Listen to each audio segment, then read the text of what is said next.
Welcome back to another episode of Off Centered. We took a week off because the boys were down or up at New York Comic Con, so we're going to talk a little bit about that.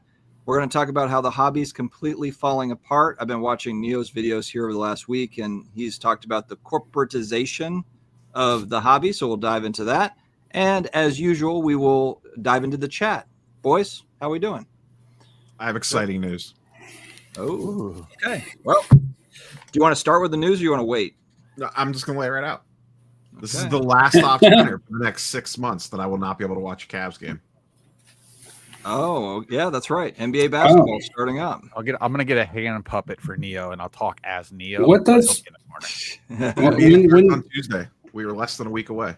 Oh, the Cavs are the greatest regular season team of the last 2 years. Damn straight. Just don't watch playoff games. What's up, Steve? I was going to say is what are some of the key storylines going into this year's NBA season? Raise the flag. That's not what we're talking about first, so I don't know. I mean, rookies, Cooper Flag. What about like any big free agent moves? Anybody coming back from injury? Is Wemby coming back? Yeah, Wemby's back. He's full go. I guess he's looked like an animal all preseason. Is that true? Yeah, I was actually curious about Wemby. Yeah, no, I think he's tearing it up this preseason. He looks bigger, stronger. As long as he's healthy, he's going to be one of the best players in the NBA his entire career. And who's favored this year? Who are some of the favorites? Shay's team. Thunder again. The Thunder again. Boring. We got Ryan McClanahan in the house. Yes, not the greatest weekend of football. I was in the Superdome. I watched my team in person fall to 1-5. But the highlight was I did get on the field before the game. We did get hooked up by the Saints. Brass did give us on the field. So that was really cool. Never done that before. And really for my youngest son, he absolutely lost his mind. Being that close to the players. And one thing that stood out, I talked about in today's video with Leighton Sheldon, the size of Chase Young, one of our starting defensive ends. When you see this guy up close, how the hell are you not getting to the quarterback, man? Like, this dude is massive. I mean, like, I don't know. I don't get it. I understand offensive linemen are big. I get it. And they block, blah, blah, blah, whatever. But this dude has all the physical gifts, and he cannot get to the quarterback to save his life. So the Saints are 1-5. I'm looking to see who is a potential top 3 pick for us next year. We're just in full rebuild mode with Did the Dolphins win, Steve? Or what's going on with the Dolphins? No, I don't think they won. Who'd they play? I don't even remember. They lost. They played the Chargers. They lost to the Chargers. Lost. Game-ending field goal. I think they lost by a point or two. That's like 3 or 4 games now they've lost this year by like a field goal at the end.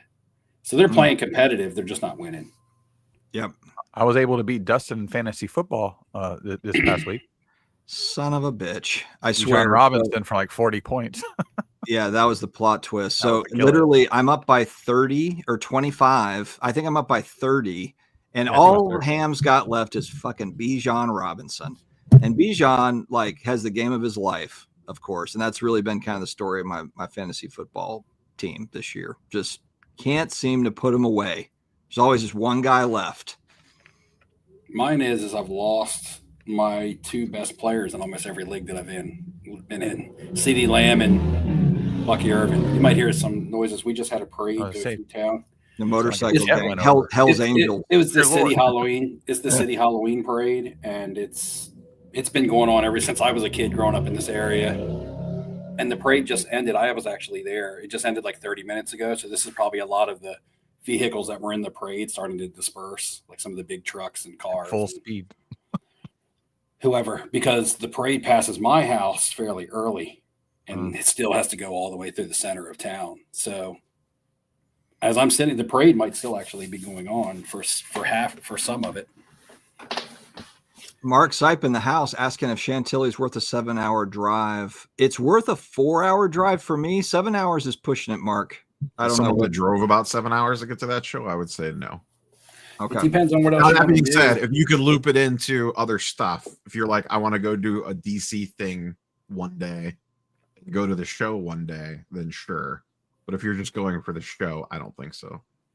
Yeah, you can go to this. So you can head into DC, which isn't too far, and do a DC Smithsonian type day, or you can go to there's two Air and Space museums. One of them is actually in Chantilly, and they have a space shuttle in there. If you have time, go and check that out. They have a real live space shuttle in there. I think it's the Space Shuttle Discovery or something. That's been Yeah, retired. that place is cool. We did go there. It's a super cool, and you're also not far from Skyline Drive, which is in the Appalachian Mountains over here. We can drive along the mountain. It's in Shenandoah National Park. You can get there from Chantilly fairly quickly. So if you want to make a couple days out and do some nature shit, you can do that. Or if you want to do DC, you can do that. But if you're just going for the show strictly, I would probably say 7 hours. I would, if I had 7 hours to drive to go do something somewhere else, I would. There you have it. Oh yeah, that's Ziggy points out in my chat because he's blocked everyone else's.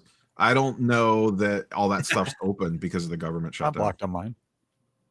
You can still go to the national park though. You got to check. Some of them have been having to close, like have different restrictions and stuff. I mean, you might not be able to go to the campgrounds and stuff, but I believe the actual passage drive-through goes through there. It may be some of the stuff has been shutting down periodically because they can't maintain it. Like they have no park rangers. No, I think I just mean like the general roadway goes through there. But Skyline Drive's a national park. It has gates. Yeah, but you can go off of it into the park areas, or you can just drive the skyline. Somebody commented it somewhere, not in our chat, but like, oh, you can get into the parks for free now, basically, because like nobody's working. It's Nobody's like, walking it. I don't know if that would be a great idea. Like trespassing on the national park, probably not great. Is Cooper Flag going to set the world on fire in Dallas, or is that going to be a nothing burger? It looks like it. I mean, they keep posting videos of him dunking on people getting out of his way. So I'm just like, oh, we're like, that was contested. No, That's it wasn't. where they set up guys.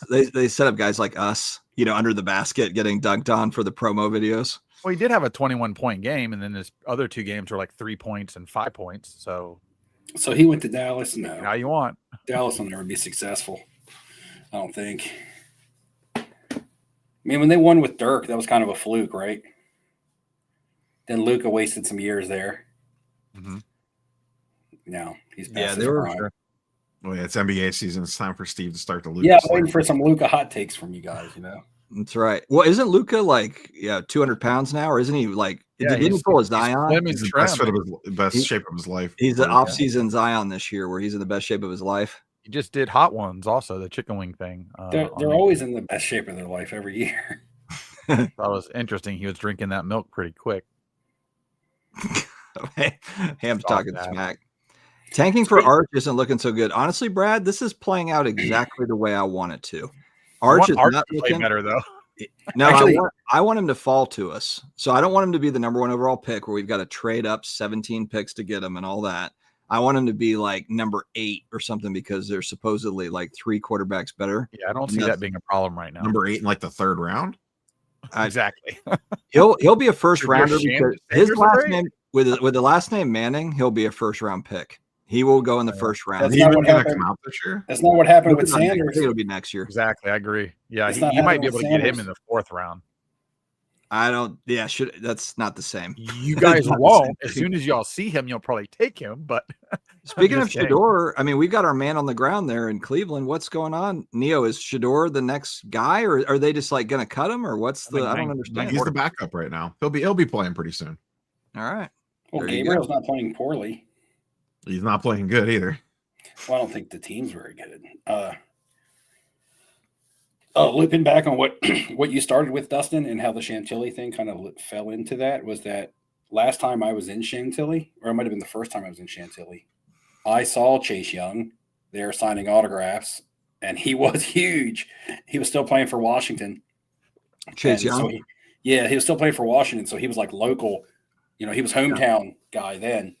And I remember him looking super young. I was like, man, he looks like that's the biggest 18-year-old I've ever saw is what it looked like. Like he looked like a little teenager with the biggest man like body.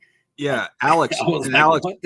I think he's responding to what I had said originally because there's also massive grown men out there. I understand that, but I'm saying like I was looking at him compared to other massive grown men, and it was like the difference. This dude is, I mean, he is a thoroughbred out there, but he just can't get to the quarterback. He gets pressure. He's the king of getting pressure and just not getting home. Just He's an cannot get Ohio home. State guy, right?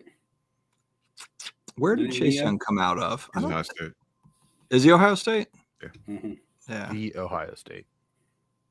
the Ohio State University. That one. Real quick, hello Shelby, in case you're watching. Hi, Shelby. Dolphins are at the very least in a soft rebuild right now. The Saints are in a hard rebuild. They have a Dolphins really poor defense. They're okay. I mean, well, no, they just can't stop the run at all. I mean, How long does Rico their coach Dowdle. have Well, this year? if he's responsible for the defensive coordinator, which I think he is, then he's going to face some music for that. But the offense really is not playing poorly. The offense is scoring points. Achane is a top fantasy running back. Like if you have Jalen Waddle in fantasy football, you're happy. If you have Devon Achane in fantasy football, you're happy. If you have Darren Waller in fantasy football, you're happy. So that's telling me that they're scoring points. But the defense is really, really bad. They really can't stop the run. They've let two backup running backs run for what? The backup for the Chargers just ran 125 yards on them last week, Vidal. Yeah. And then the week before, Rico Dowdle ran for like 180 on him. So, and he was backing up Chuba. Football's been interesting the last couple of weeks. Some teams have been falling, and Bucks are red hot. Ham, are they going to keep it going and to go 15-1, 16-1? I think we have a hard time against the Lions on Monday night. We're pretty banged up. I mean, and we have a bye week right after. I don't think they're in any rush to try and bring somebody back. Just give them that extra 3 weeks basically to get ready for the game after the bye week and get everybody back healthy. That's really what we need. Everybody's hurt on our team. I mean, we got good depth at least, especially at wide receiver, but we're struggling right now. Yeah. How many of you moved all of your money out of savings into Topps Labubu cards? Labubu Topps has not dropped yet, so I have not yet. been able I can't do that. I thought they pre-sold it. They didn't pre-sell it already? Tomorrow, I think. Yeah, tomorrow. They just announced it, so I mean, yeah.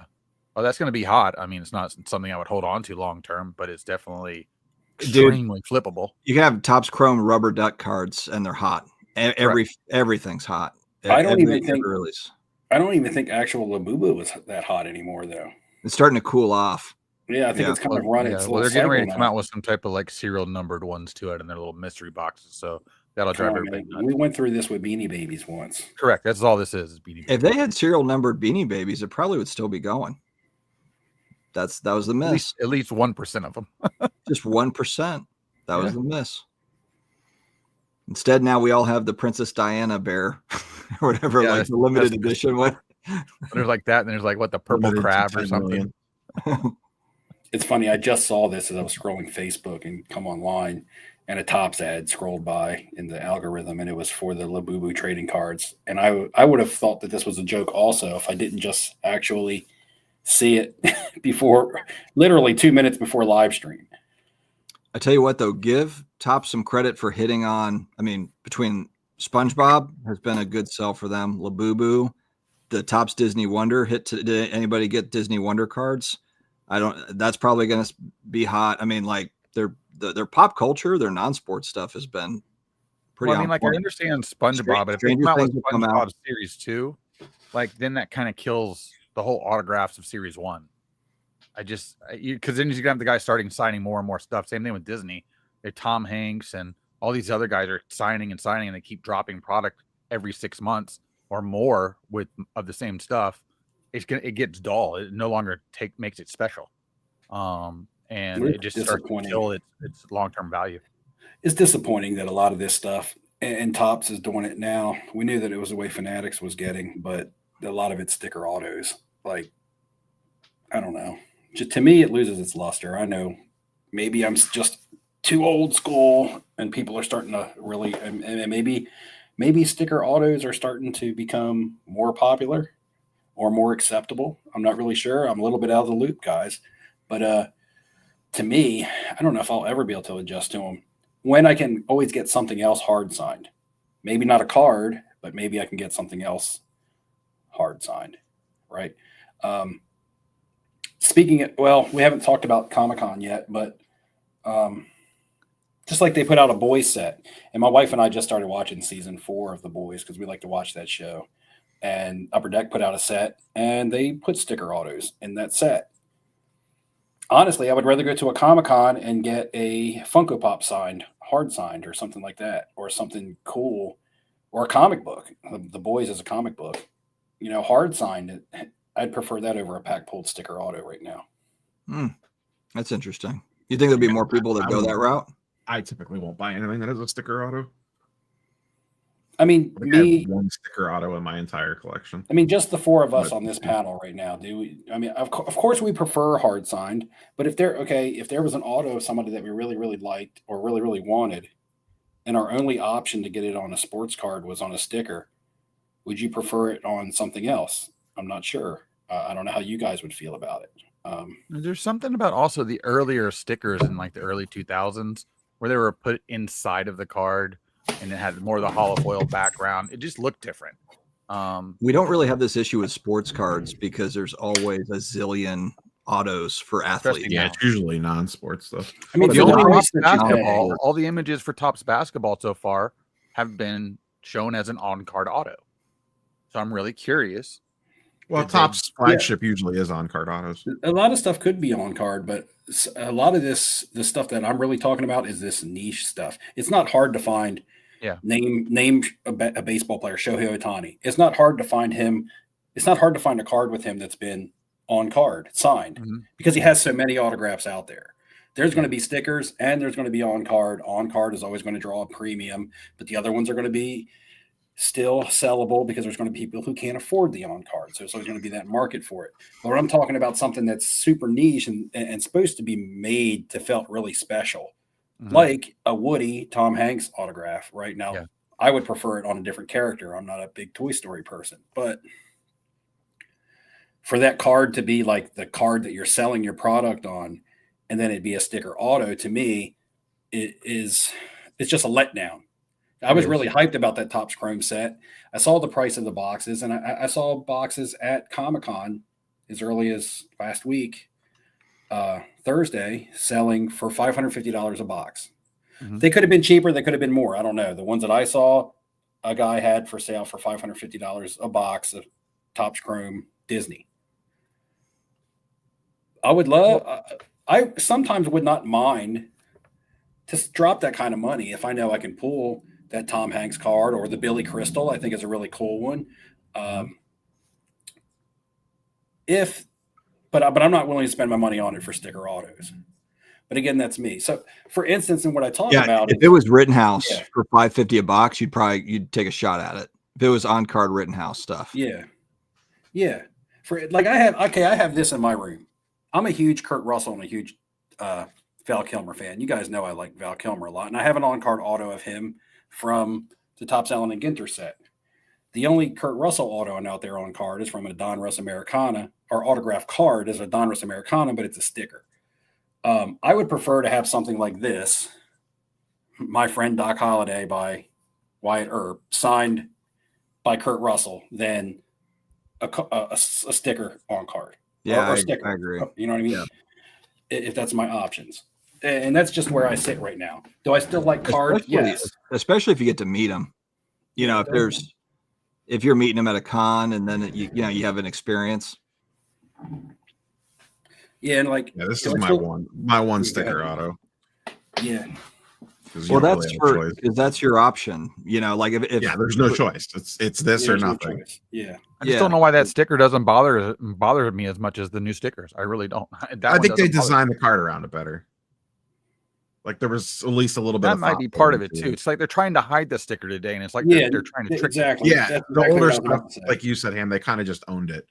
Like this is a sticker auto. We know it's a sticker auto. Like here's the sticker. Let's not be coy about it. Because Absolute, Donruss, Playoff, all back in the day, they had that type of a sticker, and sometimes it would embed it into the card under a layer. So the difference is back then there wasn't many options. Period. You weren't getting many autographed cards within packs. Correct. I mean, back this then, is the only other sticker auto that I have because it's the only dual auto that they have. It's only stickers. Yeah, which there's no reason this should be a sticker. Good, this could easily be. I've got for Stranger Things stuff. There's for certain like Millie Bobby Brown. There's only stickers for her, so that's what it is. I have on card auto of her, but it's like it's the in person stuff, But that's the only option that you got. Breaking packs and to pull an autograph was so special just to get an autograph. Period. I don't even think that probably even registered as being a sticker auto back then. We just thought it was a shiny silver thing. Yeah, because we got relics a lot. But nowadays, when the market is really flooded with all autographs as a whole, and you can be picky about the ones you go for. Now, some of the things I stated, there aren't many options, but I would just prefer something hard signed as opposed to a sticker card. Even if the sticker card was my only option. Mott's, what do you mean by this comment? If you're still here, the Disney Wonder Drop was a fake EQL. They made it seem rare, but everybody wins trying to pull a fast one. You mean like you feel like a lot of people got product, or yeah, basically, yeah. Okay. Yeah, it was usually the EQLs. Typically, most people don't hit, and I think a lot of people hit on this one. Got it. It's like, did it really need to be an EQL, or do they just put it up as EQL to drive hype? Because it's like, oh, it's an EQL. People must want it. It must be rare. Yeah, that does kind of what they did with like WWE Finest. What was the last thing I won an EQL once for something recently? We went the top WWE Topps Finest that I didn't get, I didn't either, and I haven't seen the product. I haven't seen any reviews on it. Some of the autos look good, but the base card, a lot of the base cards look like crap. The way that they designed them, they're really hard to see. Now I have a question. What do you think about cuts as opposed to stickers? Now, I don't mean cuts of people that you can still get autographs from, because if someone is still living or still signing, still capable, still doing autographs, some people just stop signing. Like I think Bill Russell stopped signing in his career, right? But for instance, like a Mickey Mantle cut card that's stupid. He signed a zillion things. He signed a ton of cards. What I'm saying, a lot of the different more rare stuff, or even when you look at Leaf products. Okay, now Leaf will take cuts and basically turn them into a card. Yeah, I don't like of modern day stuff. Yeah, I don't like probably for the appeal of a card collector, because the card collector thinks that if you cut something off of an 8x10 and stick it into a card, now it's a card. Technically, I guess it is, but I'm not really sure. When I see it cut from a photo like that, we could have just bought the photo autographed, and then they stick it in the card. I don't like that at all. I hate that, actually. Sometimes I don't mind the ones from books and stuff that they do. Yeah.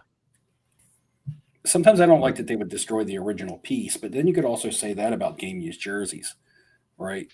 They destroy a special game. Well, they're not using game use shit anymore, but I guess it doesn't matter. But the players think there's too much money in it.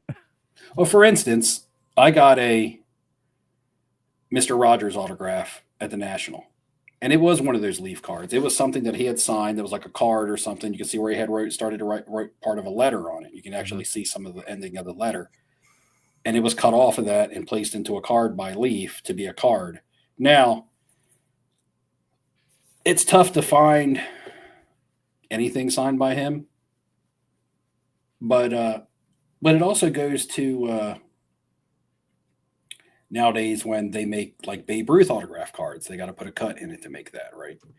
Yeah. Some of this stuff is strictly on index card or on paper or cut off of a bank check or things like that. You often see. But would you rather have a check from a bank that's signed by Babe Ruth and slabbed, or would you rather have that Babe Ruth signature that's been cut off and put into a card? Now, I'm not talking custom cards, because people and Hamm, people make the custom cards like crazy out of cut signatures. Beautiful. Yeah, and a lot of them look really good. I'd rather have the check all day. I'd rather have the card in that situation. People say stupid stuff in the comments, man. Why? Mr. Rogers, we're collecting now, because I bought an autograph card of Mr. Rogers. I'm a Mr. Rogers collector. Is that a real question, John Wolf? Or is it just a statement? It doesn't have a question mark at the end, so I don't know if he's accusing me of collecting him or if he's asking me if I'm collecting him. Anyway, let's get back to where we were at. But Steve's about to fire off. I'd rather have the card than the check in that situation. So just because I like the design aspect of things, and a check looking at it's boring. So say it's like a Topps Transcendent. And they take a lot of that stuff is made out of cuts. You'll see there's one of ones in there of a John F. Kennedy or just someone very significant in history or a Babe Ruth or something. Would you rather have that Transcendent cut card, or would you just rather have the autograph of whatever, or the item of whatever that autograph came off of? They'd always determine what the autograph of the item would be. If it was like a significant letter, I'd rather have the whole letter. If it was just some letter that he wrote back to somebody who sent him a fan mail back in the day, and he just sent him a letter back and signed it, and they cut that out, well, then I'd rather have the cut. But if it's something significant, then I mean, if it's like an index card, I feel like every index card should be made into a cut auto card. Okay. I don't want an index card. Otherwise, everybody thinks it's fake. So, okay, I have a pretty neat story along these lines. Actually, I'm not sure if I've told this before, but one of the lottery agents that works at the casino that I work at, his wife collects books, old books. So she buys big lots of books and hopes to find some nice old first editions and things like that. Well, one day he was looking through one of the books in her set, and on the inside page, just written at the top, not like someone was intentionally autographing this book. It was just written in there as if they were writing it in there as ownership, like this belongs to me, was the name Cy Young. And he knew that I did cards, and he come to me and he goes, my wife had this book and it has Cy Young written in it. He goes, what if it's the baseball player? I'm like, well, if it's the baseball player, you probably have a pretty valuable signature. And he asked me what he needed to do to get it authenticated. And I told him about JSA and Beckett and things like that. And he did send it to Beckett, and he got it authenticated as a real Cy Young signature. Now, in that instance, do you just keep the book? Or do you try to cut the auto out and make it into something else? He ended up selling it out or sell it to get cut, but that's what I would do. He ended up selling it, I think, for $2,500. And at least he told me that was the best offer he had gotten on it. I don't know if he held on to it or if he sold it. I haven't talked to him since then. But anyway, that would be an example of finding a signature of somebody on something.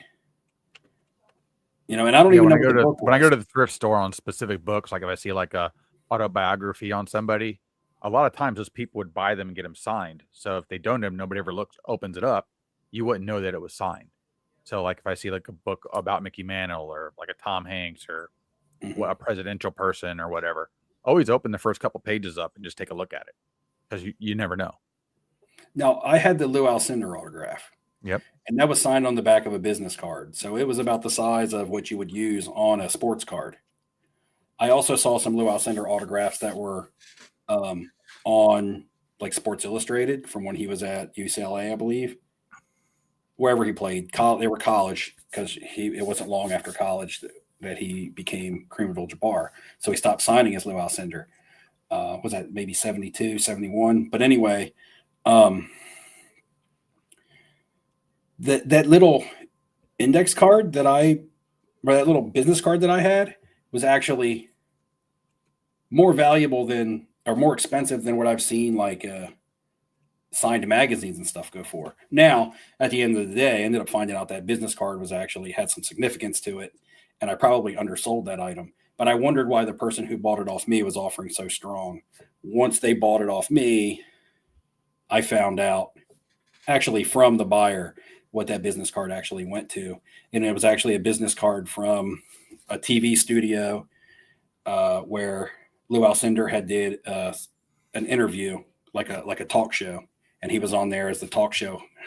So he was on there as a talk show guest. And it was actually a business card from that TV studio. And he signed the back of it, I guess, after or before that. And you can go on YouTube back and find that old interview, which is actually cool. So you can relate that card to that time, that actual date and time that he signed around. You can ballpark it. Okay, he was here this day doing this interview on this talk show. You can actually put that business card to that date and time and place, which to me does add more collectability to it. But with it being said, I no longer own it. Pretty cool. Pretty cool. Let's shift over to New York Comic Con. You guys were there. Hamm and I were not. Neo, you made a video on it. I have not watched it yet. How was it? You guys had a 6-hour dinner. Did you buy each other? Did you? Might have been like 7-hour dinner. It was Italian again, I heard. You guys closed down the Italian stores. Italian restaurant. I'll let Steve break down dinner because I've eaten at that restaurant like 10 times. So I don't know. Did I hook you up with a good restaurant or it was really good. Actually, my wife actually talked about it when we got home. She talked about it again about how much she enjoyed dinner there at the Italian restaurant. Yeah, it was good. I had 2 beverages and I'm a super lightweight and I'm sure I just started talking. I just probably talk. I'm sober right now, talking. But yeah, I think my wife told me, she was like, yeah, at one point last night you were just kind of monologuing. And I was like, yeah, all right, okay. But 8 hours later. But yeah, we had a good time. And the food was really good. I just enjoyed the whole everything because what was your favorite thing about Comic-Con? Because that's your first Comic-Con, correct? And how is it different from National? Well, there's women there, and that's number one. Lots. Most of them are dressed scantily. Okay, so man, I don't know how to say this without like hurting the feelings of the sports card world. Do it. And I really wanted to, and of course I wanted to sit down and put this into a video, but I just haven't been doing videos. No, it's not that. It's I'm not into a lot of the stuff at the Comic-Con, first of all. Like I was going there for Marvel, for Star Wars, maybe some video games that I used to like to play, like World of Warcraft or something, to see some cool stuff from that. But this seemed to be like 70-75% anime, and I don't know any anime at all. Like I might know 2 or 3 titles, but I've never watched an episode of any anime or anything. So a lot of it I couldn't relate to personally. A lot of it I didn't have much interest in. The show floor was way different. It wasn't like lots of people making deals. It was basically kind of just like vendors set up selling their merchandise. Almost as if they owned stores and they just moved took inventory from their store and set up a table. It wasn't like, hey, I'm bringing stuff to sell to this vendor and they're going to give me deals on stuff. I mean, a lot of stuff was basically just kind of like almost stores on the floor. That's the way that I felt. The people were just there selling their goods, their services, whether it was an autograph. And that was in what I would be like the showroom floor area as far as like a sports card show floor area when you're walking around looking at the cards. Now, there was some comic books there, but really there wasn't a lot of people set up selling comic books. There was some, but there was way more like different stuff like Funko Pops and artwork, a lot of original artwork and things like that. The one thing that I'll say, I mean, it's hard to say this because this is how I feel, and I might say it, and people might say, "Steve, you're completely wrong," because I feel more strongly about it than you do.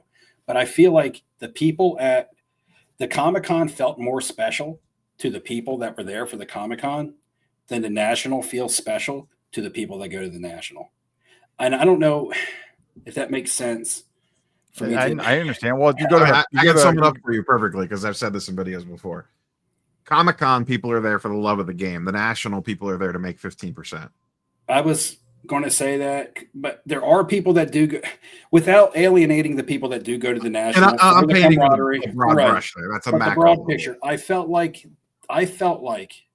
the people at the Comic-Con were there because this was the one time in the year that they can do what they do openly and be very open about it, whether they're dressed up, playing the character, or whatever, and they won't be ridiculed. They're actually accepted by everybody there because everybody is there for the same reason. And it's to have a good time. enjoying whatever genre you enjoy at that Comic-Con, whether it be anime or comic books or cosplay or artwork. They were all there to enjoy the experience for the experience. They paid for their ticket to have a good time.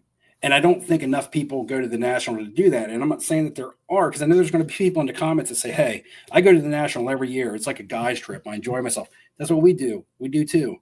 But I don't think that's the majority. I think a majority of the National feels like a business trip. It's a business It feels trip, like lots of buying, lots of selling. Everybody bases the success of the National on how much they make and how much they sell or whatever, as opposed to basing the success on it of how good of a time everybody's having. At one point, I was just like, I don't know a lot about this Comic-Con. I don't know a lot about the different genres here, but I'm going to sit back. I'm going to people watch because I was having a good time watching other people have a good time. Mm-hmm.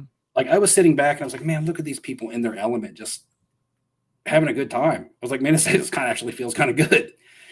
And I didn't hear anybody at all talk bad about it, say anything bad about it, say it wasn't worth the ticket, say it wasn't worth going. I had to pay for an additional ticket for my wife's second day on the secondary market. I paid $200 for it because they were sold out. I don't think I wasted my money. And there's people who will do full-length videos in the sports card hobby telling people why they shouldn't go to the National, telling people why the National is terrible, telling people why it's a waste of money. I didn't get that vibe at the Comic-Con at all. We have a lot more haters. Yeah, similar experience for me at GalaxyCon, which is it's big show, but just kind of a smaller version of what you're talking about. It's the same sort of setup and different genres, people cosplaying, and the actors are there and all that good stuff. And yeah, and I haven't been to obviously a Comic-Con, but watching the videos from the San Diego Comic-Con versus the New York Comic-Con, I feel like they're two different shows completely. Yeah, Neo, what were you gonna say? Similar-ish. San Diego, what they're surrounded by, yeah. But like when I'm watching the videos of like the stuff that's going on, and I guess maybe more people put more effort into the San Diego Comic-Con versus the New York. They just look like there's even so much more when you're at the San Diego versus the New York. Just from videos I've watched, and I've probably watched like 20 videos of each. I think a lot of people are leaning that New York is the better of the two between them. I was going to ask Steve what it is. What did your wife think as like a completely neutral third party that doesn't care about this stuff at all for the most part? Well, for her, some of the stuff that was there, she was actually into more than me because George R.R. Martin was doing a panel. So our train got in at 10:45. I got an early check-in at the hotel, and so the Comic-Con already started at 10 in the morning. We get there at like 20 minutes to 12, and she's like hauling ass through the venue. She's got an app pulled up with the map and everything on it. I'm like, whoa. I'm like, where are you going? She didn't even tell me. I'm like, where are we going? I was following her. She's like, George R.R. Martin is going to be on the stage in 10 minutes. I'm trying to get in there before it fills up. I'm like, well, you didn't even tell me. Like, I knew he was going to be here, but you didn't tell me. So I originally planned this trip myself. I had gotten a hotel in New York for 4 nights, and I had gotten my 2 days on Comic-Con. I was going to come to New York on Tuesday, hang out on Tuesday, Wednesday, go to the Comic-Con on Thursday, Friday. My wife had to work. Well, she ends up getting off work. She goes, so she gets off, and I find this out a couple weeks ago, not the day of, but she goes, I got a Comic-Con ticket. I got off work and I got a Comic-Con ticket for Thursday, but they were sold out on Friday. I said, well, I don't want to go to Comic-Con and leave you hanging in New York City. She's like, I'll just do my thing. You do whatever. But I was like, well, we ended up getting one again. I had bought one off StubHub for like 3 times what they cost normally. But I thought originally she was kind of going to like tag along with me, the feeling that I was getting. And then we enter the Comic-Con and she's like gone, and I'm like following her, and she's like telling me where we're going. And I'm like, which was cool. But I left out. We were watching the George R.R. Martin panel, and I was kind of like, hey, I'm going to head down. I want to see the showroom. That's the first thing I wanted to see. I was like, I watched like 15 minutes of that, and then I headed down to the showroom, and then she watched that, and then we linked up again later. But I told her, just like at the National, I said, look, we're going to get separated. So, when me and Hamm and you, we start walking around, we get separated. You stop and look at something that I don't stop at, or I stop, or whatever. We just get separated, and we start. We get lost when we're at the same table. Right. Yeah, we walk into the National, and we're together for like 30 seconds. And that show floor, New York Comic-Con show floor, is on a completely different level than the National. Oh, yeah. It is crazy in there. It's you way can't more see around out, things. way bigger, way more people. Way more diversity by a mile. The first day that I ran into Neo, I was in a crabby mood, man. I ran into Neo. I was tired. Our train had just got there, and people were just bumping into me all day long to the point where I was like, next person that bumps into me is going to get fucking Steiner line. I'm going to clothesline the next person that bumps into me, or the next person's who walks by with a costume that's got like big wings sticking off of it, and they rub across my face, and I'm like, and I'm like, what the hell? Yeah, bite it high.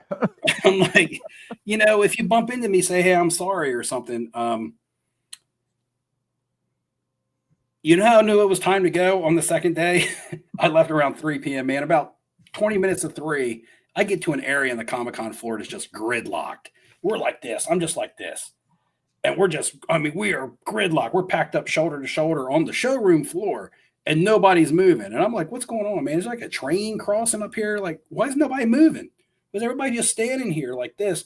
And people are like just dumb and just not dispersing and just standing in big puddle. And I just was like, truck stick, and went truck stick through like 3 rows of people. And people were like apologizing to me. Like, I'm sorry, man. I'm sorry. I'm like, I'm just trucking through here because I'm tired of being crammed up in here. Did you yell, you're going to shit yourself if you don't get to the restroom? I'm going to shit myself. I texted my wife, man, like 5 minutes later, 10 minutes later, because we got separated. I was like, crashed out. I said, I just trucked through. I said, I think I'm done here at the Comic-Con. I said, I just trucked through 3 rows of people, and we probably should go. And we left. But other than me trucking through some people, it was pretty fun. Crashed out, Steve. Did you how buy many anything, people? Steve? Huh? Did you buy anything? I took $1,500 cash, and I came home with $1,400 cash.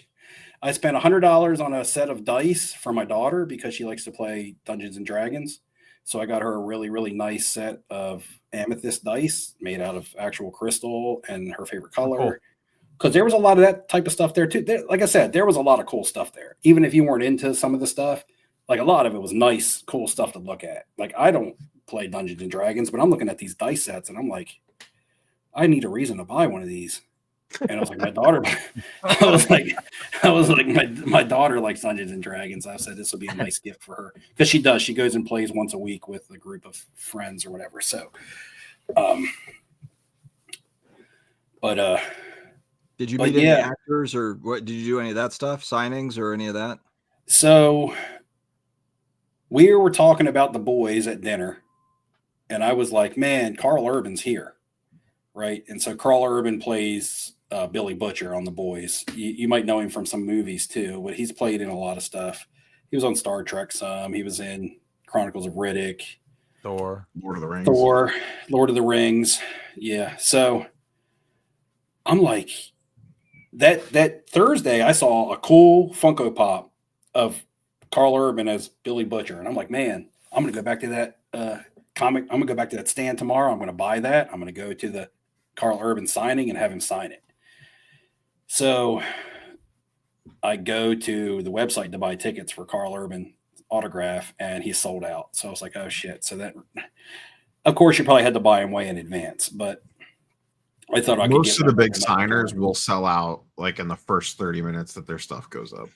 So that was my attempt to. My wife realized while we were there that a content creator on Instagram that's an artist that she follows and reads his little, like, he does like little doodles, like 1-page comics with like little memes and stuff on them, was actually there signing at Artist Alley, or was at the Artist Alley, which is a section of the Comic-Con.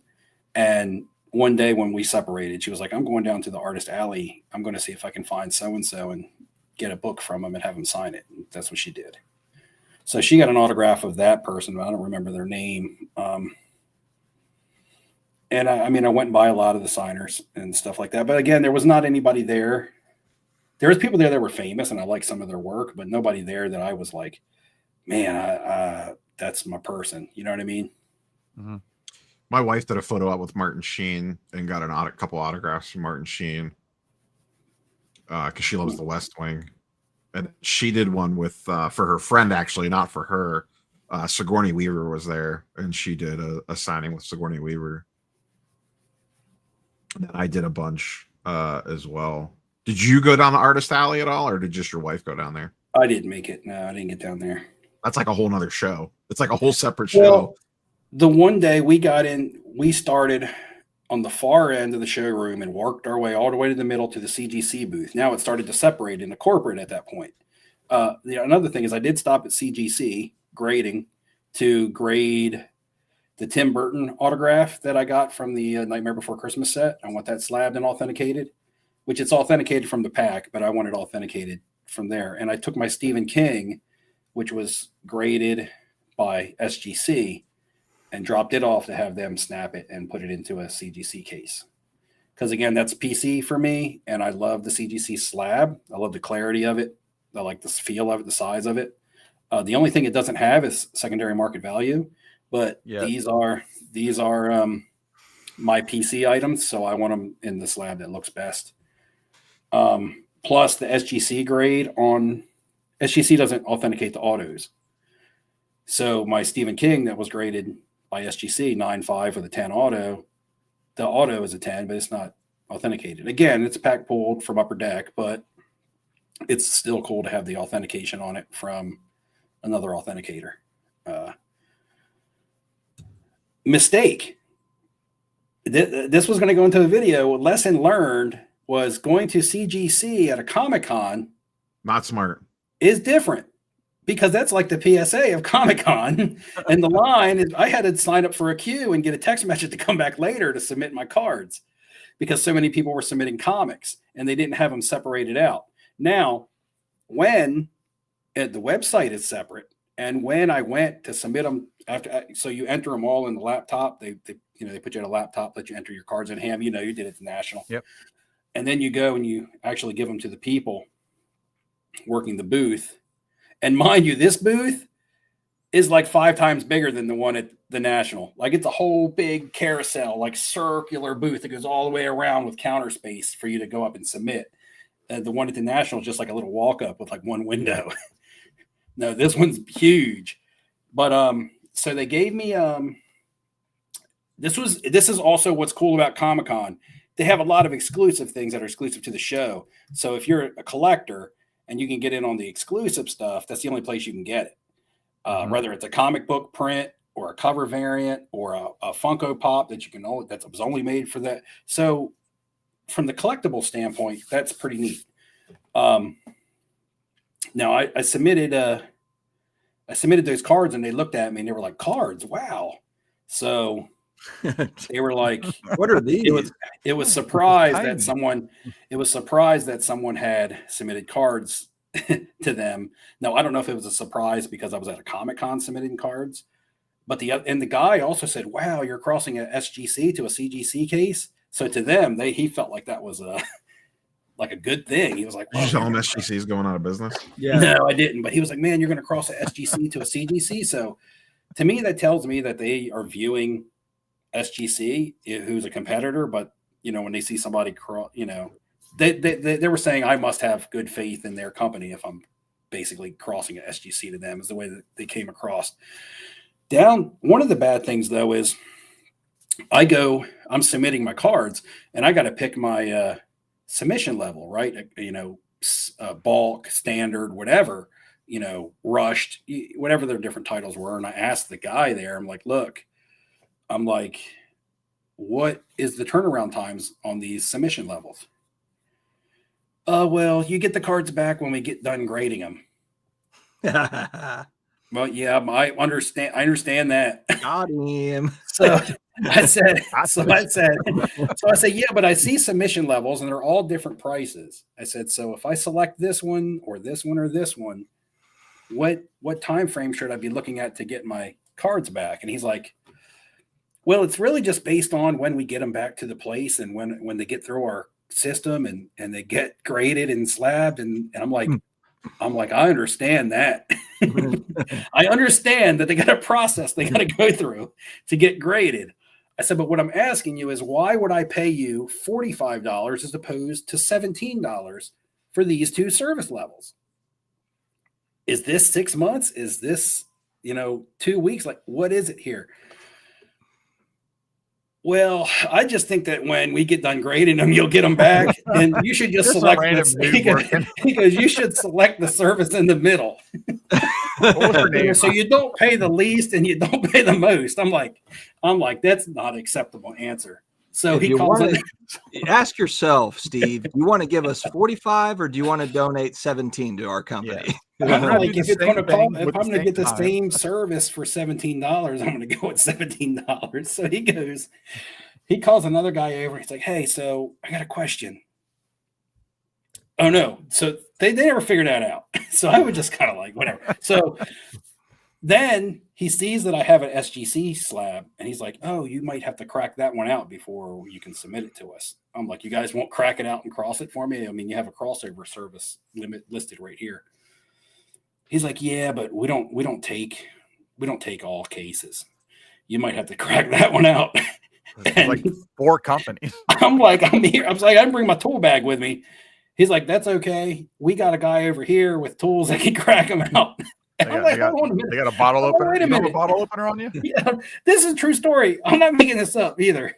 Wait, did you go to Jimmy's grading service or CGC? I'm like, hold on. I'm like, wait a minute. You mean to tell me that you guys don't crack out cases, but homeboy over there at the counter got a whole tool kit? To be fair, you were probably talking to a guy that has never seen a sports card or any card in his life. It's just a comic. So he calls another helper over and he's like, hey, I don't know if he can submit this because it's already in a case. He might have to crack it out. And the other guy's like, I don't know, man. I'm new here. They went on a big hiring spree before the show. Too bad you weren't vlogging this entire thing. I had my camera on and started saying some stuff about it. But anyway, he finally comes over. He goes, oh, yeah, we can do that one. That's in an SGC case. He goes, so there's a drop-down menu for crossovers, and it'll ask you what slab your card is already in and the certification number. But if your slab is not in that drop-down menu, then they won't snap it and cross it. So it has to be like PSA Beckett or SGC. They won't mess with any other slabs. Like Tag wasn't on there. HGA wasn't on there. So they won't snap a slab unless it's one of the 3 big companies, which are no longer big companies, but the 3 name brand companies. But yeah, it was like, it was Twilight Zone in me. But then when I got to the counter, something that was pretty cool was they were like, oh, for submitting today, you get a free exclusive Avengers comic book that's exclusive to the National. And they gave it to me. And I was like, that's sweet. And they're like, yeah, the cover is drawn by Peach Momoka or something, which I guess she's Neo knows her. She's a really popular artist in the comic book world right now. And then they gave you the option. They're like, we have her coming in for a private signing for $80. We'll keep your comic book that we're giving you right now. We'll take it back in with your cards. She'll sign it at the private signing. We'll slab it and grade it and then send it back to you. So I was like, for $80, I'm getting a free National variant Avengers comic book that's going to be signed by the artist, who's a super popular artist who only does like private signings now. And they're going to slab it with a grade for me. It sounds pretty good. I was like, that sounds like a pretty good, so I did spend $80 there earlier. I said, but I spent that. I took 1,500 cash, came home with 14. I did my CGC submissions and my CGC purchase on debit. So, because I didn't want to, I want to have my cash available for the vendor table. Yeah. So that was that. That's one of the only things that I bought for myself, and I don't have it. That's why I forgot. I didn't bring it home, but I thought it was a cool little thing to get. I like the Avengers. Comic books are cool. It's an exclusive.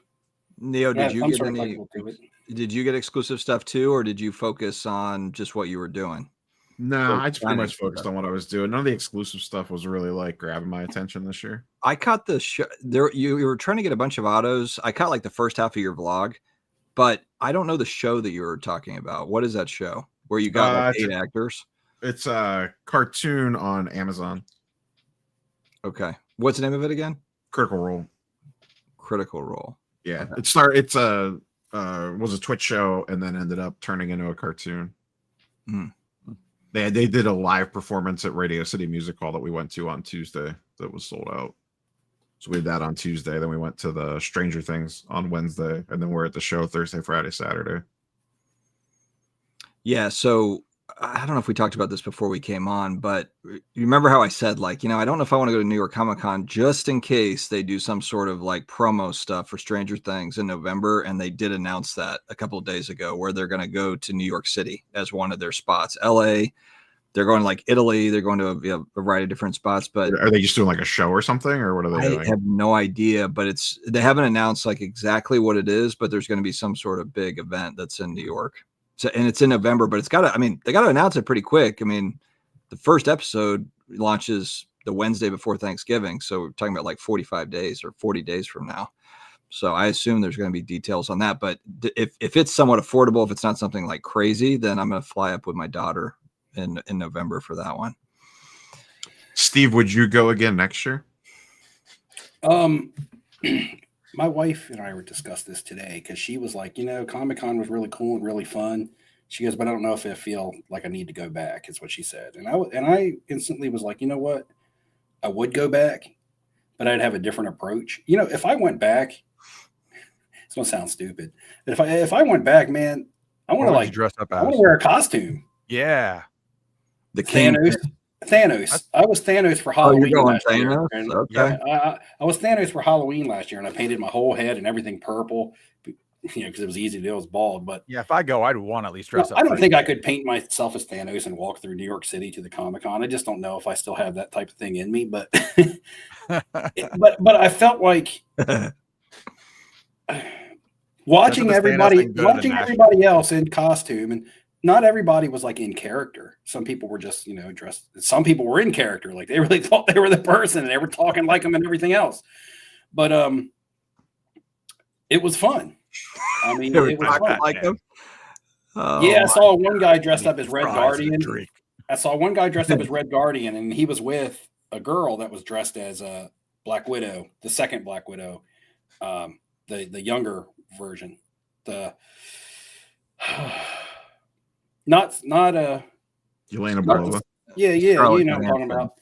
But anyway, he was in full-on character, and he was loud and talking with a Russian accent and laughing and busting jokes on people. Man, he was like, my man was enjoying his best life and his best time. And even though I was standing there like, man, this is not like for me, like I couldn't do this, I was having fun and entertained watching him.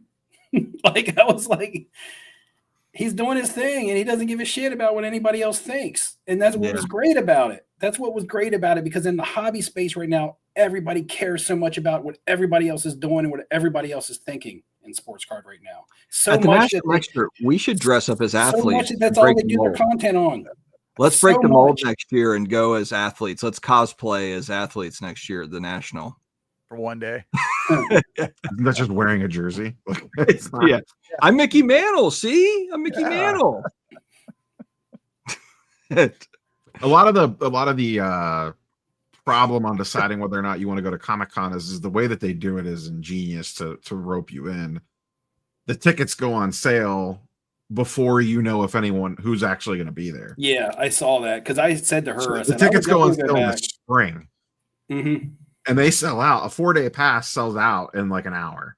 And the VIP make your money back reselling the ticket, obviously. Steve, you know what you do is you don't find out the guest list until like a month or two before the con. We go to GalaxyCon Virginia.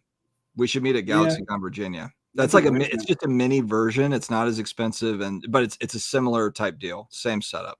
It's just, I just know, like, and that's what I told my wife, Neil. I was like, I would go if there was some events or people there that I really specifically wanted to see. I wasn't I don't want to say impressed, because there was a lot of stuff. The showroom, like I said, I didn't really spend any money. So there wasn't a lot of stuff on the showroom there that grabbed my attention that I wanted to buy. I just had more fun just kind of like soaking in the experience and seeing other people. And Seeing some cool stuff that I was like, man, that's not something that I would use, but that's nice. That's neat, you know. Seeing all the props from like different movies, you know, that people buy for their costumes and stuff, like all the swords. Like, I can't name them all, but I know I saw a bunch of swords that look like replica swords. There was a cool one that I liked. That was the Buster sword from Final Fantasy VII. It was Cloud's sword, his original sword.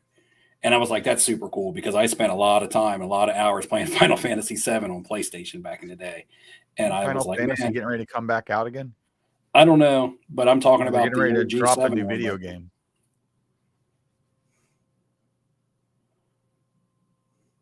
Maybe. I haven't played console or anything. I saw like a preview of it the other day or something that somebody did an advertisement for it.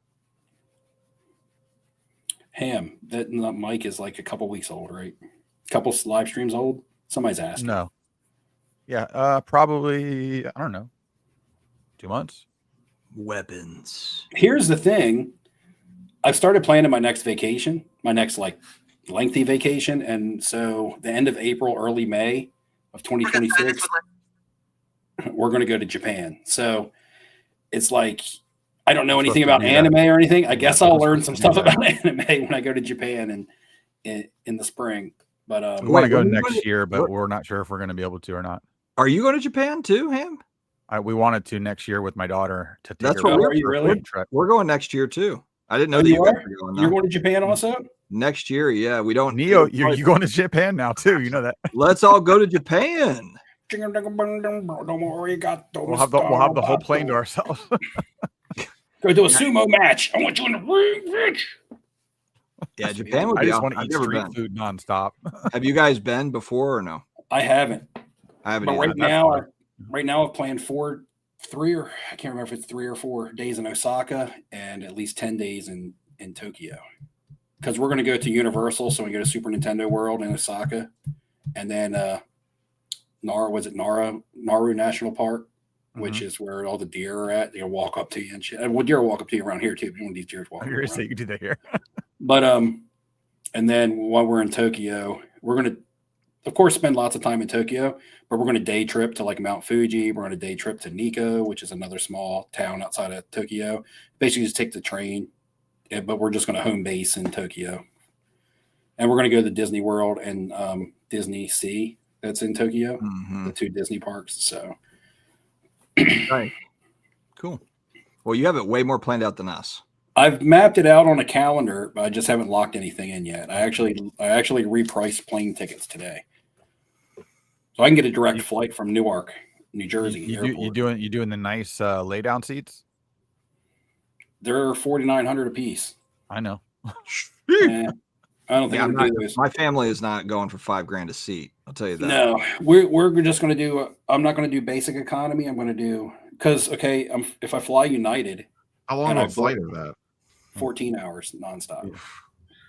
Now I can fly Air Canada, and there'll be 2 hours, and then a 1 hour layover in Montreal, and then the rest of the way to Japan. So that would only be 14 or 12 hours on the plane at once. But I wish I could get one that actually went halfway there and had a layover, then went the other half. Like maybe flew to California and then left out of LA, something like that. But the airlines that I'm looking at are pretty much all direct or one stop in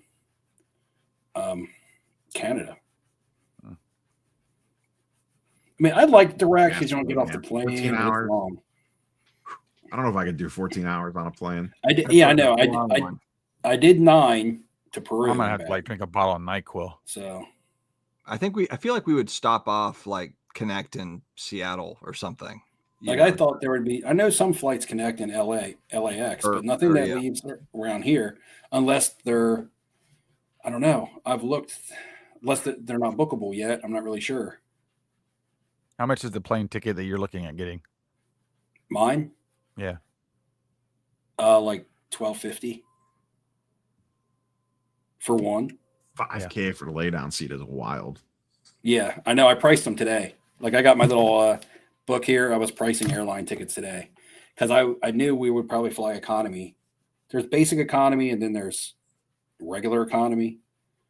Like if you get a basic economy ticket, it's like $1,100, but you don't even get a check, or you don't even get a carry-on bag. That's basically your ass. That's it. Your ass. You bring your ass and whatever you're wearing in your ass, and it's $1,100. So for like an extra $150, you get the upgrade to the next level of economy, and you get a carry-on and a checked bag and assigned seating. Now, I don't take a checked bag when I travel long distance. I pack in an Osprey pack that's a carry-on, and my clothes rolls up and packs it, and there's a strap that pulls it all real tight. It's almost like compressed in there. You ever had memory foam, like a memory foam mattress, and that shit's compressed until you open it? Yeah, that's how I pack my clothes. So I can pack a lot of stuff and in a carry-on and live out of a carry-on for a long time, like a pack. So I wish I could just get a ticket. Maybe I could just get the regular ticket and see how much it costs to just get a carry-on bag, but I'm sure it's more. I had a hard time flying just from Tampa to where to go, Scotland, and that was like what, 7 hours or something at one time in the plane. Yeah, if you're going to, dude, I was Europe. Like, I just started going numb in places, like there's nowhere to move, and I'm like, I flew to Seattle. That's the furthest I've flown, and it's like 4 to 5 hours, I think. And by the end of that, I'm like, this is like my limit. Yeah, at least if you go like British Airways, you get like meals at international movies. Oh, no, they fed me well, but I was just in just a regular seat for. I'll tell you what, there's no movement. If you fly Icelandic Air, not great international. What? Not mine was great. Well, they've saved all the service for you and not for anybody else. It was terrible. I flew Icelandic Air. I mean, to Iceland and back, we flew Icelandic Air. You crossed from Iceland to Italy. So did you take Icelandic Air the entire way, or did you have different airline services? I feel like we did it the whole way. I think we did it the whole way. It was just all right compared to like British Airways or some of the other stuff. It was not very good. I mean, so when I went to Iceland, that was the only flight that I had. So it was a medium-sized average plane. But anytime I've flown to England or further, so when I flew to Budapest, when I flew to Hungary last year, and when I flew to Italy the time before that, I took British Airways, and the flight from the United States to Europe is always on one of those gigantic planes with like 3 rows deep and everything else, and the lay down beds and all that. Now my connecting flight from London to Rome was just a regular airplane, and my connecting flight from London to Budapest was just a regular airplane. But that always one that goes over the Atlantic Ocean when you're flying from the US is always the big monster plane. That one's super comfortable. I could stand all the way up in that thing. And so when I flew to Budapest, that British Airways actually upgraded my seat for me for free. Is when I got there, my app was basically telling me what my seat was, and it matched my boarding pass. Well, we get to the airport, and my boarding pass, after I get my boarding pass, and my app no longer match. I'm like, why? My app is telling me I'm this seat, and my boarding pass is telling me I'm in this seat. And I go to the desk, and I'm like, look, I don't know what line to get in because this is telling me I'm here, and this is telling me I'm here. She's like, oh, well, you guys got a free upgrade, but if you don't want it, we can give it to somebody. I'm like, oh, no. I'm not complaining. I'm just free upgrade go together for me. Oh man, we got in the nice ones that Neo's talking about. Like, and the thing is I think they want to. It's like crack, right? It's like, man, we give it to him once, he's going to pay next time. So it's like they give me the $4,000 seat to Budapest, and I'm just kicked back. Oh, when you're on one of those flights that are forever long, and you see those people, you're like, you motherfucker. Sorry. And then this time they actually had me pricing out those seats. I'm like, man, they reeled me in. Got them. Go to the airport and throw a fit and see if they'll throw you some miles or some extra tickets just to prep for next year. Well, man, I'm listening to that. I'm looking. Anybody who's ever been to Japan or whatever, if you're on my IG or my Instagram, man, hit me up in my chat and tell me stuff about Japan. Tell me stuff that I should see. I actually went there for a month. He flew with 21 family members. I was just talking to Roth and Taxi because they went to Japan. And so I'm trying to get some feedback from them, but they might have just went and did like the card show thing because they went from Japan. They probably shared the same seat. They went from Japan to Hong Kong to China, right? Yeah, they bounced. So, all right, boys. Yeah. Let's shift it back to cards. I've got about 15, 20 minutes. I got kind of a hard stop at the 90-minute mark tonight. It's been a long one. What do we want to talk about hobby wise, since we've talked about all the pop culture and Comic-Con stuff? What are we thinking? Any hot takes? Neo, you want to fire something out there? I don't really have any. What hot takes do I have? I don't know. Your video was most of my hot takes from my video that I dropped this morning. Yeah, Hamm dropped the road rage video. Hamm, you dropped a video yelling at people for not going fast enough at red lights and stuff. I totally missed it. What was it about, Hamm? A little bit of everything. Just basically like I'm having trouble finding stuff to buy anymore. It's all the new stuff is just overkill. It's a billion of everything. There's nothing to target anymore. Prospecting's out the fucking window now because you're only prospecting for like 3 weeks out of the season. Because what about some of these baseball players in the play, like the Cal Rileys and some of these guys that he's already had his spike. I mean, all he can do is create a little more wave. As soon as it's over, it's going to drop, just like everybody else. That's what I mean. I guess, are you selling off any stuff like that? I've been selling off sealed Pokemon. I've been selling a bunch of that stuff off. You don't ever sell that. You just keep it forever. No, they're just starting to bubble out with some of the stuff right now. So, hey, let me know what you got, and I didn't have anything like super crazy. I sold the 151 that I had. That one box. I had one box. That I got lucky and found by accident at Walmart at 9:30 at night. In the clearance section in the electronics aisle. So I held that long enough, and I was like, $450, $500 for that's fine. I can move off of that. But other Shrouded Fables, shit like that really hasn't done anything. And it's not really going to do anything. There's too much other new stuff and other things that are already got more hype around it. That specific product, I think, in Pokemon will not really move a whole lot. It's kind of set in its way, and there are things that surround it that are bigger, that have way more play, especially based off of whichever full art cards are available that are booming. I think in Pokemon, the better option would be is if you can get ahead of some of the full art that hasn't really picked up steam yet. Because that's what everybody pretty much buys anyway in Pokemon. It's just the full art cards. Everything else is just kind of, I play the game or trash. So it just is what it is. I saw something interesting and I don't know, like I said, I wasn't watching the live stream fully. I kind of turned it on. It was Professor Sports Card's live stream earlier. He was showing the numbers. He was showing grading numbers. And if I'm correct, now mind you, like I said, I wasn't fully immersed in the live stream. I was doing other things. I think he was giving the daily output. Yeah, I think it was like, yeah, I saw exactly what you were saying. So it showed 1,000 cards graded for SGC and like 78,000 graded for PSA. And he was saying, PSA is done. SGC is done. They're out of business. PSA didn't buy them to keep them in business, which I agree. I don't think PSA bought them to keep them floating.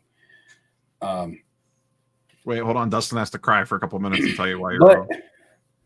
But they're not going out of business, but they'll be small. But go ahead, Steve. No, I started having a thought, and it could be completely way off the mark, and it could probably also, if it is a thought that's going to come true, it's going to take some time. But I was starting to think to myself that if SGC clings on to one thing that they do really good, and we've always said that that's vintage cards. That's always been kind of the thing for SGC. Can there be a day, and there's going to be lots of people in the comments that watch us that are going to say, I already do. It's stupid. I already do.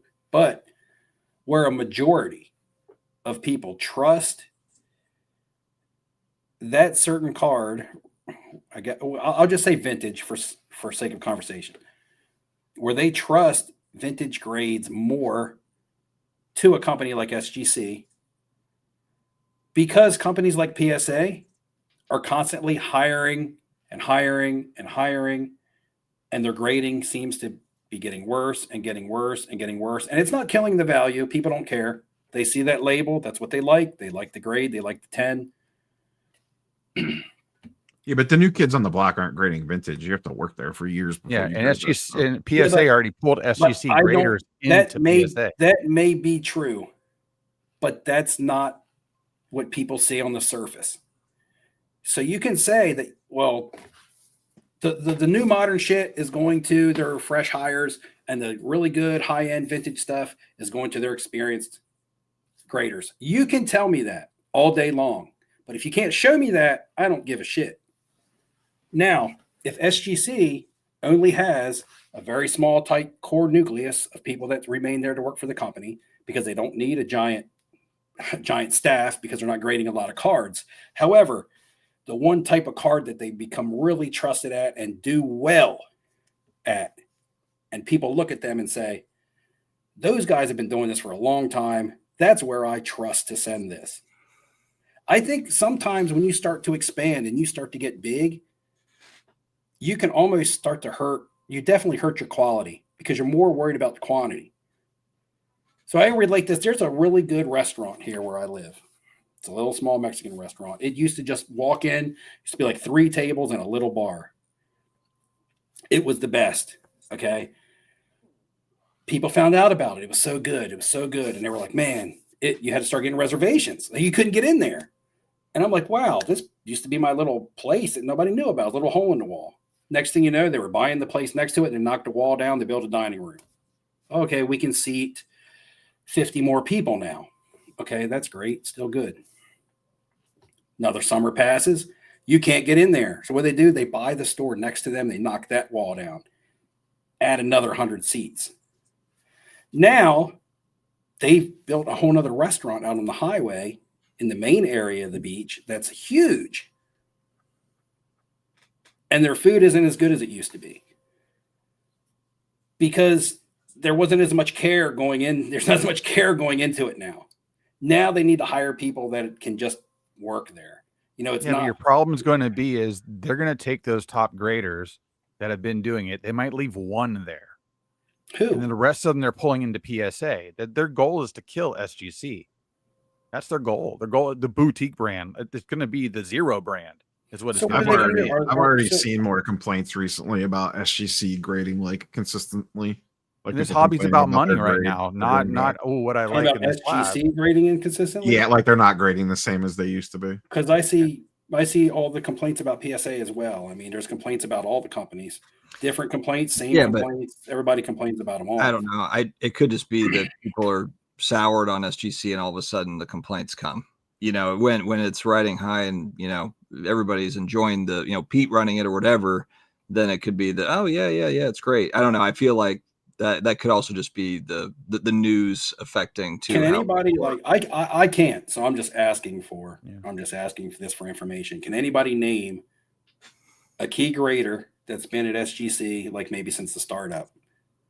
Can anybody name to me, period, a grader that works for one of these companies that has a really good reputation at being a good card grader? Can you give me that person's name? No, none of the. I mean, you don't know really, other than like some of the old Beckett guys, like Andy that went from Beckett to CGC. You don't really know who any of the graders are. Yeah, SGC. I can't remember where I saw an interview. I think it was an SGC piece, but it was from a few years ago. Okay. And it was basically like their longest. They don't. The grading companies don't want you to be tied to an individual person. They want you to be tied to the brand. That's why they don't put their graders. Like, how many people even know who PSA's head grader is? We don't. That's my point. That's the way that the companies want it. I mean, you don't know who Beckett's head grader is. Who did Mike? You don't know it across any of the companies. And my question I originally asked was SGC, not even PSA. So I understand that the companies. Yeah, I mean, you don't even know who SGC's graders are either, even when Pete was there. But that's like saying I'm going to go to watch a football game and I don't know any of the players. Like I'm going to go to this wrestling match and I don't know who's wrestling. Like you want to see the stars, right? You want to see the stars. I'm just saying, say for instance, and this is not something that's going on, but I'm saying, say for instance, you could sell your product on that. You could sell your product on your staff. They don't want you to know the staff. They don't want that though. That's not what they want. They want you to buy the brand, not I've had people come to the casino that I work at and say, "Hey, I like to come here and played craps because you guys have the best dice game in town, because you guys have the best dice dealers. I can trust them with my money. I can trust them with my payouts. They're going to be accurate. They're going to be fast. Service I can play good. What's grading cards in customer service? Nope. You're full behind of shit, the wall, Mike. but behind the curtain. None of these people know these people. This is what we've been waiting. We're at hour 20 in. We're finally getting some fireworks between Hamm and Steve. Let's go. Ben Burrows asked. Yes, I do know the people who build my home, and I know the people. I know the people who worked on my pool. I know the people who did my plumbing. I know the people who did my windows. I know the person who paved my driveway. Yes, I do, and I hired them because I knew they did quality work. Who made your Nikes? Huh? I don't wear Nikes. What do you wear? Huh? We don't wear shoes. We don't wear shoes. We don't wear shoes in Delaware, man. Come on, man. What you think, yeah, you're grading with the brand, not a person. That's how all the grading companies. I understand that. I'm not here to say that we're not. The words that just came out of my mouth were people only care about seeing that label and seeing that grade. That's saying that you're selling your brand. Mm-hmm. Right? Yeah. But not your staff. Right. But okay, say for instance, do you have a favorite jean company? No. Okay, I can tell you my favorite jean company is Lucky Brand Jeans. I don't know if anybody's ever heard of them, but I like Lucky Brand Jeans. And I know Levi's. But do you only like the ones that Ted makes for you? No. I like them because they feel more comfortable. I can actually feel them on my body. I can put on a pair of Levi's. I can pull on a pair of Luckies, and I can say, hey, these feel more comfortable to me. Yeah, they're cut different. Thanks to Ted. Yeah, it's all because of Ted. Like to me, I can feel the quality in it. Because Ted made them for you. But when you're looking at a car in a slab, can you feel any kind of quality in it? No, but you see the red and white label and it makes people feel warm and fuzzy inside. No, because there's Lucky Brand Jeans are probably made by a machine. Okay. I think there's a lot of people. Cars are graded by human, which make error. So now you're talking apples and oranges. I think there's a lot of guys that do crest their slabs though. So maybe for some they like the comfort of slabs. I only sleep with one under my pillow, and that's like every other day. You had to replace Aaron Rodgers. But like I'm saying is, again, you're also talking about things that are made on an assembly line by machines. How long have we been saying the card should be graded by AI? That way they all have the same, you don't have the human error or you don't have the judgment. It's just another third person opinion. It's not ready. I know. It'll be there eventually. Yeah, one day, but it ain't ready now. And, PSA went and changed all their parameters on how to grade a card and started throwing different numbers out there. And the whole hobby got upset for a little while and then said, nothing we can do about it. Move along. Look, anyway, I wasn't saying how anything is currently or how anything's going to be. What I was trying to do was pitch an idea. It started getting shot down before I even got it out. So what I was saying was that could a company sell like a grading company sell their service based on the knowledge and the experience of their graders? I think yes. It's never been tried as a sales pitch. But that's what I'm saying. It's never been tried as a sales pitch. What if they said, "Hey, do it at scale. We have so and so. He has this many years in the business, this many experience." I think in the past we've heard some of that, and you have to be a part of a certain live chat. I have seen people talk about people that I don't know. Well, I got a question. Who's the dude that puts the little thing on the slab? Mike Baker. Mike Baker. Okay. Why do things that get Mike Baker sticker on them sell for more than cards that don't have it? Because people are stupid. Yep. I mean, but what's their grading card company? Whether you think they're stupid or not, what's their mindset going into it? Well, because he's a master grader. Because I got what you're saying. They're thinking this guy has a reputation. He has a reputation as a really good grader, which means his opinion is valuable to me. It may not be valuable to Neo, and Neo might think people who have that opinion are stupid. But the fact is that there's people out there who have that opinion, which tells me that you could sell a business motto on the reputation of your employees. Well, he's got a whole graded card company that's not doing well. So his stickers doing better. He literally launched his own grading company and nobody cares. But that's because he's not grading all the cards. Anything that hurt his I think he actually is, because they're not grading that many cards. Okay, they care about him putting the sticker on there. They care about his second, third, fourth opinion. It's literally the example you just laid out. People like the Mike Baker sticker. He launched his own grading company and no one grades with it. Yep. Yeah, but at what extent did he launch his own grading company? I'm talking about a grading company that's already got a reputation. Well, if they already have a reputation, how all of a sudden can you switch it to being this personalized thing that you're talking about? Because they're losing business in a way that they could possibly rescue their business. And I'm not saying Who's stay losing huge. business? SGC. That's because PSA wants them to lose business on purpose. Say they weren't owned by PSA, but they are. That's why they're losing business. Then I think they would be number 2. If they were not owned by PSA, they would be number 2, flat out. If somebody bought SGC so PSA was Turner, which means they're just going to own the name, and basically the company's not going to be there, and nobody can come back out. Basically, their value is to just basically holding the name so that nobody else can have it, like a copyright. Okay, I get that's how they're going to kill it off. That's how they're going to make it go away. It won't go away. It's going to still going to be grading cards. It's just not going to be 100,000 cards, 200,000. I have a great idea for them. If they create like a Louis Vuitton slab, they could get some really good business and charge a lot for it and not have to grade so much. I mean, I still hear a lot of vintage card collectors that are sending cards to SGC. So and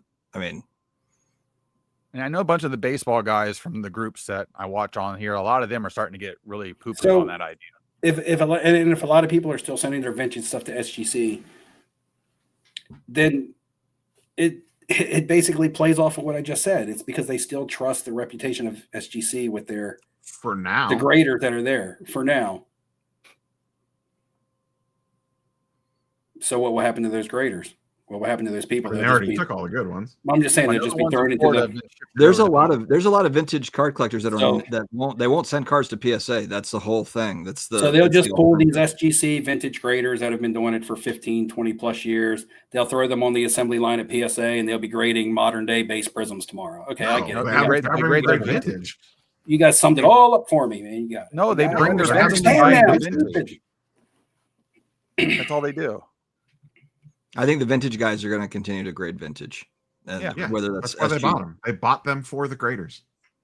And they have a pre-established grading office in Florida.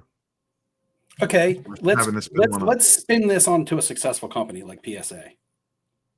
Okay, whether you like them or you don't like them, they're a successful company. Mm-hmm. What if PSA, a successful company, was like, send us your vintage cards because we have so and so and so grader? You think that they could earn the trust of some of the people who won't let go of SGC? Some more of the old school people, or some of the people who hate PSA?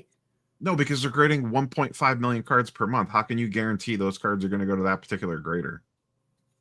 I'm not saying a specific person grader, but I'm saying like a certain department. You just said specific people. Yeah, within a department. Yeah, but what's the point of sending it to them unless I know they're the ones that are going to grade? We don't have one good dice dealer at the casino. We have 30. So I'm not saying you have one great vintage grader, but I'm saying you have guys that have been in the business of being experienced, and this is going to be our vintage grading department. Yeah, I don't know. They already have that. I think SGC is going to still be vintage. They're going to grade vintage. I think it's a lot of the same guys grading vintage cards. I don't think that's going to change. I know Neo thinks that like the entire grading team is going to move to PSA and they're going to completely shut down that brand. I just don't think that that's the case. That's where we disagree. JRT, I wish it was Roid Rage, man. Where can I get some? We're not quite old enough, but maybe we'll get there. At almost 50 years old, man, I've been going to the gym like every day straight for like a year. It's hard. All right, boys. We are 90 minutes in, and I've got to get up early again tomorrow. So any last words, any final thoughts? We beat the grading debate to death. Steve, but I appreciate you coming in hard there on the last 15 minutes. We were going back and forth. Livening this shit up. Hey, I was just putting out a hypothetical out there, man. Like, yeah, I like it. Like a what if. Good. It was good. All right, Hamm, last word. Cheetos.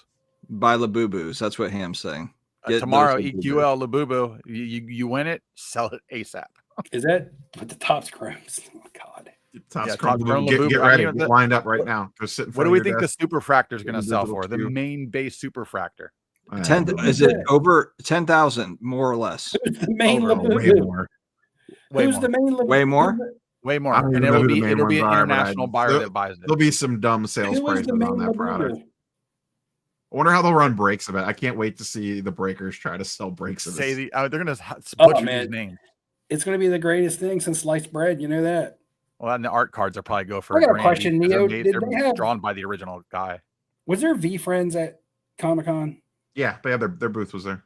Okay, I thought I saw somebody with something from V Friends, but I didn't see. I walked past it at one point in time. I didn't see Gary Vee there. I mean, I'm sure he probably was because they're based in New York. Because Gary Vee's office is like in Hudson Yards. I'm pretty sure. So it's like across the street from the convention center. We entered the showroom floor the second day from the other side, and I thought we were in a different room. I was like, oh, we're on a different floor right now. We're going to see some new stuff. It ended up being the same room. It was just so big with so much more, the corporate end of it. That building's massive. But it was a lot of like Japanese stuff. I didn't know a lot of it. Javits Center is probably one of the best convention centers I've ever been in. It was huge. There was lots to eat. And the food truck outside with the steak sirloin bowl, man, it was banging. I like food. All right, boys. Until next time, 2 weeks from now, we'll be back with another Off-Centered. I'll be able to watch a Cavs game. Yeah, baby. Neo will be back to regular season Cavs. Is that a Cavs North Face zip up? It looked like it. You gotta see it is the wine colors, but no. Yeah. All right, guys. Until next time. See you. Have a good night. See ya.